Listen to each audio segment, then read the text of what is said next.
Welcome back to second part of this drama. तो episode की शुरुआत में हम लोग देखते हैं कि जुआन को ये हीरोइन को ज़्यादा ही बुली कर रही होती है और जुआन अब तक सब कुछ झेल रही थी।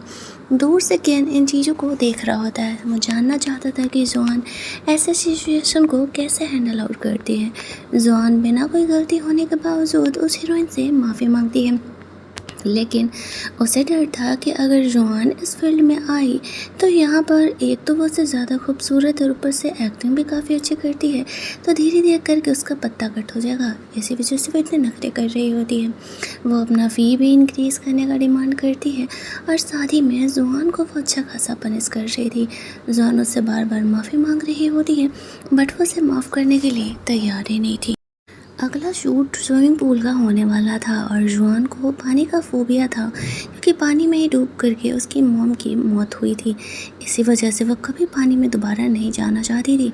जब वह हीरोइन यहाँ पर उसे कहती है कि जा करके स्विमिंग पूल में खड़े होकर के उससे माफ़ी मांगो, तो जुआन को काफ़ी ज़्यादा डर लगने लगता है। वह कहती है कि उसे पानी का फोबिया है, वो ऐसा नहीं कर सकती है। वो उसके सामने यहाँ पर इस तरीके से घुटने के बल होकर के माफ़ी मांगने के लिए तैयार थी।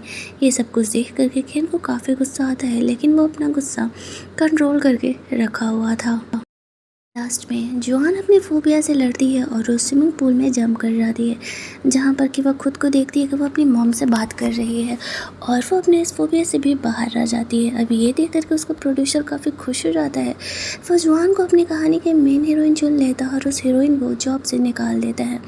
और वे जितने सारे क्रू मेंबर थे सब यहाँ पर उस प्रोड्यूसर के डिसीजन पर सपोर्ट कर रहे होते हैं। अब स्विमिंग पूल का सूट भी जुआन कर सकती थी, अब कोई प्रॉब्लम नहीं था। उसके मैनेजर जुआन को काफ़ी ज़्यादा सपोर्ट कर रही होती है। वो प्रोड्यूसर कहता है कि अब तुम्हें डरने की कोई ज़रूरत नहीं है, मैं ये कहानी तुम्हें लेकर के मेन हीरोइन में बनाने वाला हूँ, तुम उसकी चिंता मत करना। वैसे भी वो हीरोइन के इतने नखरे थे कि सब लोग उससे परेशान ही थे। यहाँ पर वो हीरोइन प्रोड्यूसर को कहती है कि वो इस प्रोजेक्ट पर काम करना चाहती है, वो अपने पैसे भी नहीं बढ़ाएगी, लेकिन वो प्रोड्यूसर यहाँ पर उसे साफ मना कर देता है। तब वो उसे धमकी देने लगती है कि तुम्हें पता भी है इस कंपनी के इन्वेस्टर्स में से, शेयर होल्डर्स में से एक है मेरे डैड, और मैं जब चाहो इसे बंद कर सकती हूँ। तब यहाँ पर एंट्री लेता है केन, क्योंकि अब उसकी ज़रूरत है। जुआन वहाँ से जा चुकी थी। यहाँ पर वो आकर के बताता है, अच्छा तो तुम्हारे डैड का क्या नाम है? वो लड़की को पता नहीं था कि केन कौन है, तो वो अपने डैड का नाम बताती है। वो यहाँ पर केन को एक नॉर्मल बंदा समझ रही होती है। उसका सेक्रेटरी जब यहाँ पर केन को इंट्रोड्यूस करता है कि ये कंपनी पूरी केन की ही है, तब उसकी तो हालत ही ख़राब हो जाती है। वो अपने सेक्रेटरी को ऑर्डर दे देता है शेयर होल्डर की पोजीशन से जुआन के डैड को निकाल देने के लिए। यहाँ पर वो प्रोड्यूसर ये देख कर के काफ़ी खुश हो जाता है कि केन यहाँ पर तो जुआन का सपोर्ट करने के लिए आया है। जुआन वहाँ पर केन से माफ़ी मांगने लगती है। वो कोई नखरे नहीं दिखाएगी, काम मन लगा करके करेगी, लेकिन केन कहती है कि तुम्हारी जैसी लड़कियों को तो होना ही नहीं चाहिए।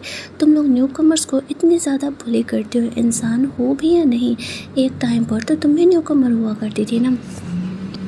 उस लड़की के डैड को यहाँ पर उसकी पोजीशन से निकाल दिया जाता है। तब वो यहाँ पर केन से माफ़ी मांगने के लिए आते हैं, लेकिन केन उन्हें माफ़ी करने के लिए तैयार नहीं था और साथ ही में वो हीरोइन को 3 दिनों तक इसी तरीके से स्विमिंग पूल में खड़े रहने का पनिशमेंट दे देता है। कहानी कुछ दिनों बाद की शिफ्ट की जाती है, जहाँ पर कि युआन की मूवी रिलीज हो गई थी और वो ब्लॉकबस्टर थी। युआन काफ़ी ज़्यादा खुश थी। वो प्रोड्यूसर अपना नया प्रोजेक्ट भी युआन के साथ ही करना चाहता था। युआन को वो प्रोजेक्ट का नाम सुनकर के याद आता है कि ये तो सबसे साल का बेस्ट प्रोजेक्ट साबित होने वाला है, यानी कि अब वो बेस्ट हीरोइन जल्द ही बनने वाली है। वो खुश हो जाती है और वो प्रोड्यूसर के साथ काम करने के लिए तैयार हो जाती है। साथ ही में हम लोग देखते हैं कि यहाँ पर उसे बताता है कि एक्चुअल में केन ने किस तरीके से जुआन को सपोर्ट करने के लिए उस हीरोइन को एक तो उसके डैड को निकाल दिया उसके शेयर होल्डर की पोजीशन से, और दूसरा कि उसे स्विमिंग पूल में 3 दिनों तक खड़े रहने का पनिशमेंट दिया था।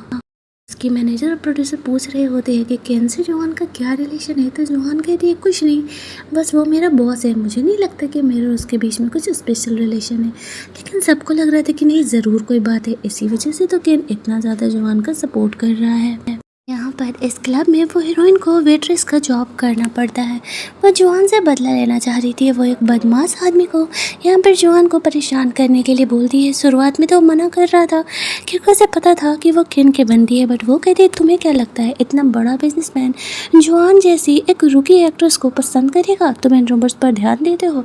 तो फिर वो यहाँ पर जॉन को परेशान करने के लिए उसकी बात मान जाता है। जॉन जब क्लब से बाहर निकल रही थी तो वो बदमाश आदमी आकर के मुझे कुछ अजीब सा स्मेल कराता है, लेकिन थैंकफुली केन का सेक्रेटरी आकर के यहाँ पर सिचुएशन को संभाल लेता है।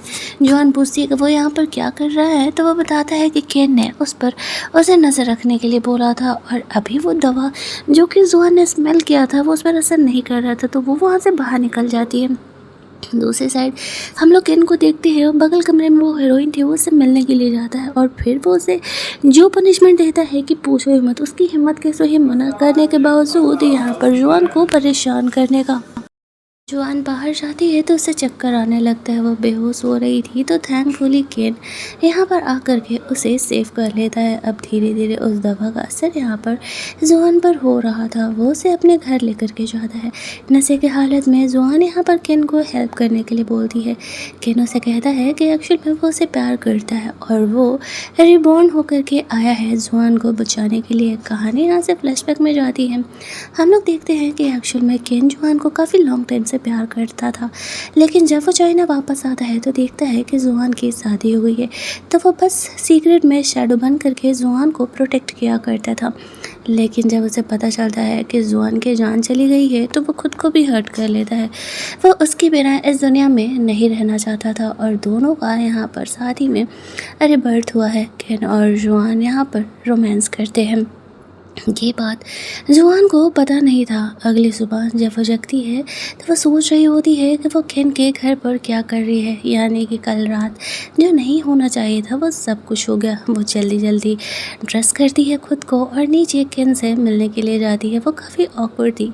केन से वो कहती है आई थिंक कि हम दोनों एडल्ट है और जो हुआ उस चीज़ को हमें इग्नोर कर देना चाहिए, लेकिन केन कहता है कि ऐसे कैसे, तुम्हें रिस्पॉन्सिबिलिटी तो लेनी पड़ेगी। कल रात मेरा फर्स्ट टाइम था और मैं इतनी आसानी से बिना रिस्पॉन्सिबिलिटी लिए बिना तुम्हें नहीं जाने देने वाला हूँ।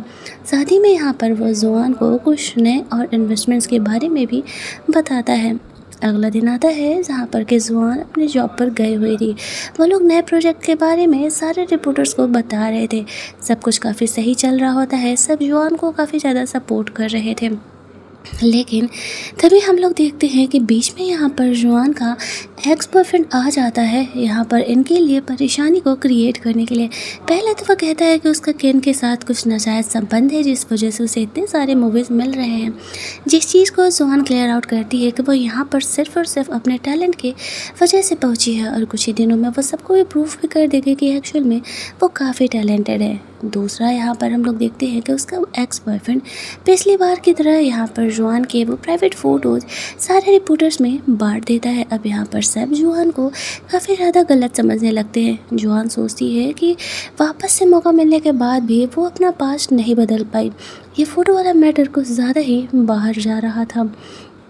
यहाँ पर हम लोग देखते हैं कि जुआन के सपोर्ट में केन आता है और वो जुआन पर भरोसा करते हुए कहता है मुझे पता है कि ये फ़ोटोज़ फेक है, इन फ़ोटोज़ में जुआन नहीं है और अगर किसी ने भी ये प्राइवेट फ़ोटो सोशल मीडिया पे अपलोड करने का कोशिश किया तो वो उसे जेल में डाल देगा प्राइवेसी इन्वाइट करने के लिए और साथ ही में उसकी कंपनी गई ही समझो। लेकिन उसका बॉयफ्रेंड आया था कहने के लिए कि चाहे जो भी कह लो ये बात सच है तो है, लेकिन यहाँ पर जुआन तुरंत ही प्रूफ कर देती है कि ये फ़ोटोज़ फ़ोटोशॉप किए हुए हैं, इन फ़ोटोज़ में वो है ही नहीं।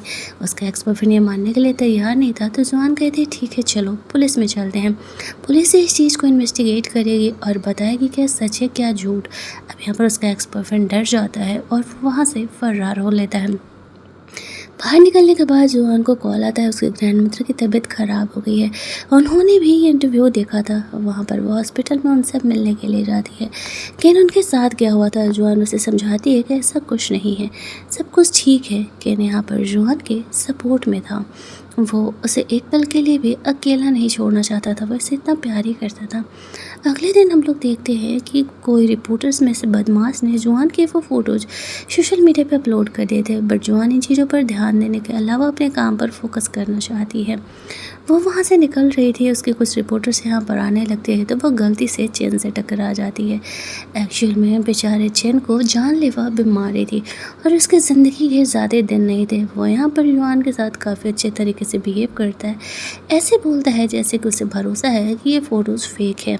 जुआन को उससे काफ़ी कनेक्शन फ़ील होने लगता है। वो गलती से उससे टकरा गई थी तो उसे पहुँचाने के लिए उसके कमरे में जाती है, जहाँ पर कि थोड़ी बहुत वो दोनों इधर उधर की बातें करते हैं। फिर जुआन वहाँ से बाहर निकल जाती है और हमें पता चलता है कि चेन जो ये सीधा बन रहा है वो कोई सीधा इंसान नहीं है। एक्चुअल में वो केन का कज़न ब्रदर है जो कि उसे बिल्कुल पसंद नहीं करता है। वो जुआन के नज़र में सिर्फ इसलिए आना चाह रहा था ताकि वो केन की कमजोरी को समझ सके। और ये वाला पार्ट हमारा यहीं पर ख़त्म होता है। तो अगर आपको ये कहानी अच्छी लग रही होगी तो वीडियो को लाइक और शेयर ज़रूर करना। चैनल नया है, उसे अपना प्यार दिखाओ, चैनल को सब्सक्राइब करो। और हाँ, मिलते हैं हम लोग इस कहानी के थर्ड पार्ट में।